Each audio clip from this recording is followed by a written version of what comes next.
Absolutely ridiculous number. Okay? It's probably higher. Who knows? Okay? Now, in creating our holographic model of a civilization or a social structure, do we want to have a monetary system? Do we actually need a monetary system? Because we're the only ones that I'm aware of in our galaxy that still use a monetary system. Okay? In fact, many, many years ago, I had been asked by Morin Emphasis to put together a short presentation on money. They already knew about it, but I did the best that I could. And when it was over, Visayas just looked at me and he goes, "I don't understand."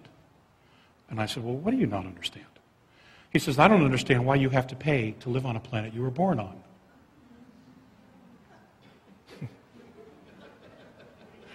Okay?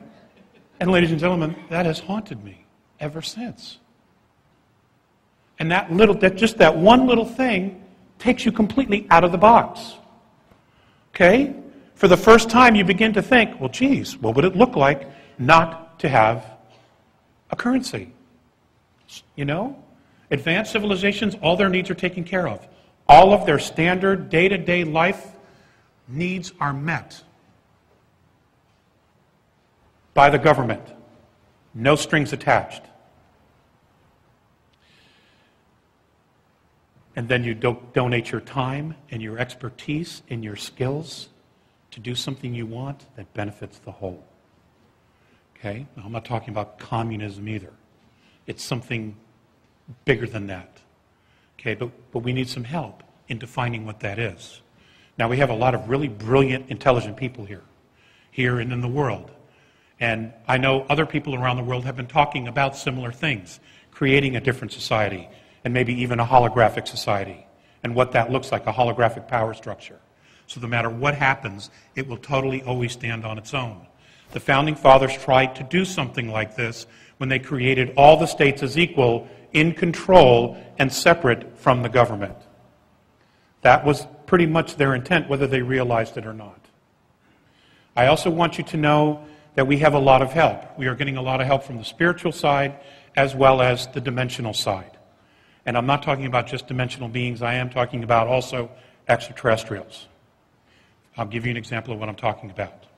The vision at Valley Forge of George Washington. I know that a lot of people on the net, if you've not researched it, I suggest that you do. Some say it's a hoax. It's not a hoax.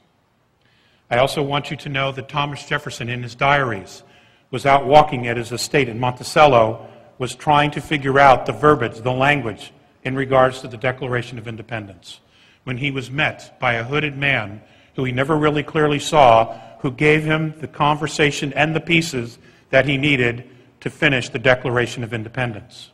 I also want you to know that in the Constitutional Hall, when everybody was bantering and going back and forth, and it looked like no one was going to sign the Declaration of Independence, up on the top railing of the hall, a man appeared out of nowhere, and for 20 minutes gave an oration about how important this was, not only to the United States and to the moment, but to the entire world as a whole.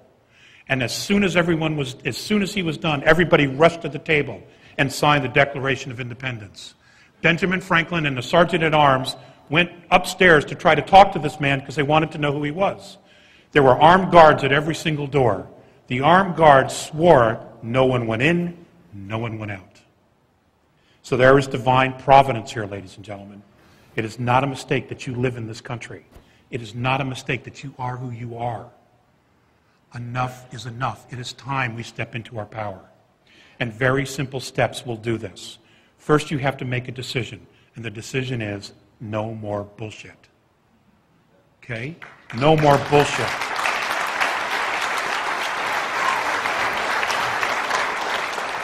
Okay? America is the reason it is because we allowed it to happen. By our apathy. Okay? We have elections. We know we're voting for the lesser of two evils. We know that. But we do it anyway. Okay? I also want you to know that The President of the United States is not in charge of our government. Okay? He's just not. I want you to know that there are 47 layers of top secret clearances above the President of the United States. 47 layers. You want to know your secret government? That's your secret government. He can't even get a clearance. He doesn't even know who to talk to get a clearance to find out about this stuff. Okay? So, it is important that we turn our focus a little bit and we start creating something different.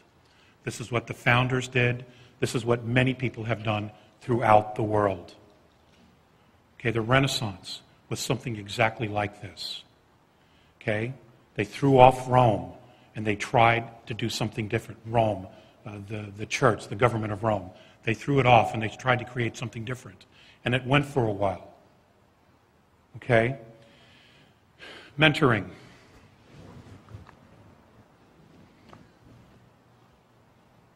The conversation in the exopolitics community, in my personal opinion, is no longer, do UFOs exist? It's completely irrelevant. Okay? We already know they do. Where do they come from? That has some validity. Is it metal? That doesn't have any validity. It doesn't matter. Okay? What matters is, why are they here? And what can we do to learn from this experience? Now, the reason that many of the extraterrestrial groups benevolent are not talking to the government is because they know they're compromised. I will tell you that there has begun some mentoring off-world of our military. Off-world. It has begun.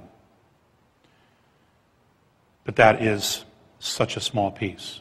What really needs to happen is we need to create a new domain of knowing, and we need to call this information directly to ourselves. No more middleman. No more middlemen. Okay? They can't be trusted. We have to do it ourselves. Now, how do we go about that? I don't have all those pieces. The idea was to share it and plant the seed inside of all of you to start thinking about, what does mentoring look like?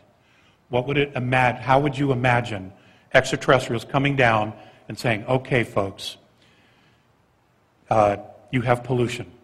We can help you with that, but these are the steps you need to do. Here's the technology that already exists on your planet to do this. And here is how you need to use it responsibly. Again, self-responsibility.